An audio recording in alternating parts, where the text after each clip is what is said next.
These Jujutsu Kaisen characters that you might recognize are ones that the author of the series, Gege Akutami, has left for dead, with one of them even being his main character, Yuji Itadori. Yuji Itadori is introduced as a character with incredible physical strength and a strong sense of justice. He has the potential to become one of the strongest Jujutsu sorcerers, as shown by his ability to adapt and grow in battle. His determination to protect others, especially his friends, adds further depth to his appeal as a protagonist. Despite Yuji Itadori's immense potential, he often finds himself sidelined by other characters who steal the spotlight, like Maki Zenin, for example, who undergoes significant character development throughout the series, showcasing her strength and resolve. This development often comes at the expense of Yuji, whose own growth seems to be stagnant in comparison. Similarly, Satoru Gojo, the immensely powerful and charismatic Jujutsu sorcerer, the strongest, who tends to draw attention away from Yuji whenever he's on screen. Gojo's overwhelming presence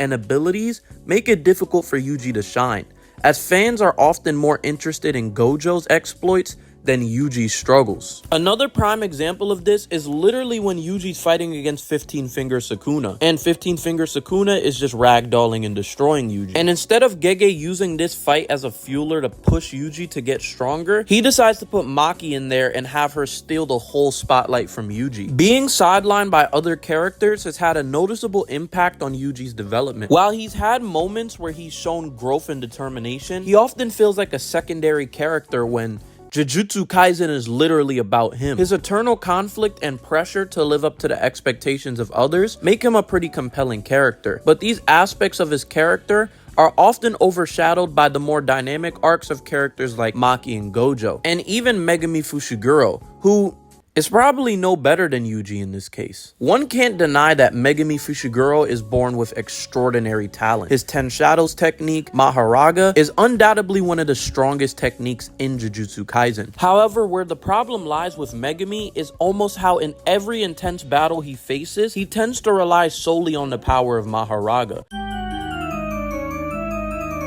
instead of pushing himself to his limits. He often resorts to summoning his powerful technique, even in situations where it's not necessary at all. This reliance on a single technique can limit his growth as a sorcerer. For example, he tries to use it against Todo, which is I don't even need to explain why that's just ridiculous. He tries to use it on Hanami and also tries to use it on earlier stage Sukuna.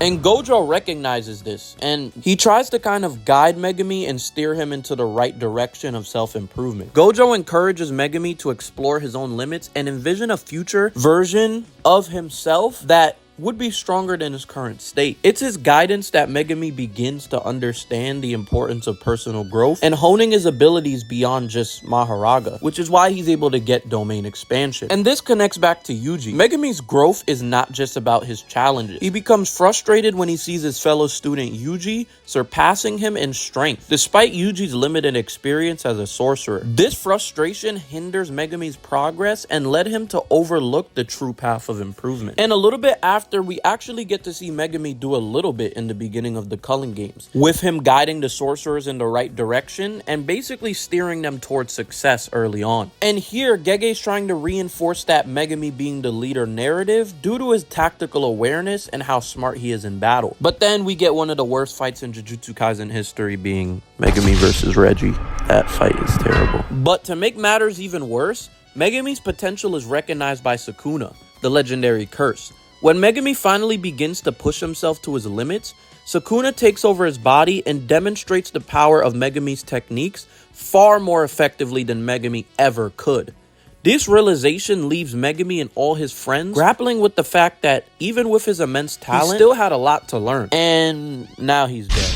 So but I feel like Megumi's journey and all kind of just teaches us that maybe we need to start looking within and stop thinking more about how everyone else looks at us and our perception in the eyes of others. Which is probably what held him back when he was fighting people like Hanami and Todo early on in the series. God, that Todo thing was ridiculous. Speaking of Todo, he also kind of fits into what I'm talking about here. When we're first introduced to Todo, Gege kind of conveys him as a meathead, kind of close-headed, very strong guy. kind of like a bully. But as we get to know him, we realize that he contributes a lot to the overall character development of the students. More specifically, the other two students I talked about in this video, being Megumi and Yuji. With Yuji, he teaches Yuji how to flow his curse energy correctly, showing him the proper ways of how to be a sorcerer and really making him tap into what it means to be one. This allows Yuji to unlock the Black Flash technique, which is one of the strongest techniques in Jujutsu Kaisen. Not just because of its overall strength. This is an incredibly rewarding technique that requires a lot of focus for you to be able to pull off.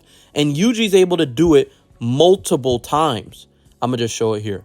Bang, bang, bang. Making Yuji stronger than he was before. And because of Todo's overall competitiveness and how strong he is as a Jujutsu sorcerer, he's able to push his peers to the next level, being an increasingly high motivating factor to Yuji's mission. Now we skip all the way to the Shibuya incident arc, where Nobara has just died and Yuji doesn't feel like fighting against Mahito. He's so down and depressed on himself that he's even thinking about just quitting this overall. But Todo arrives and Todo's able to motivate Yuji to get back up. One thing about Todo's characterization is not just how strong he is, it's how impactful his words are and how to the audience it can even motivate us to do something. Todo has consistently been shown to be that big brother that wakes us up to go to the gym with him in the morning. He's the espresso. He's what pushes all his peers and everyone around him to significantly grow. And with that, him and Yuji are able to fight against Mahito and Yuji's able to defeat Mahito.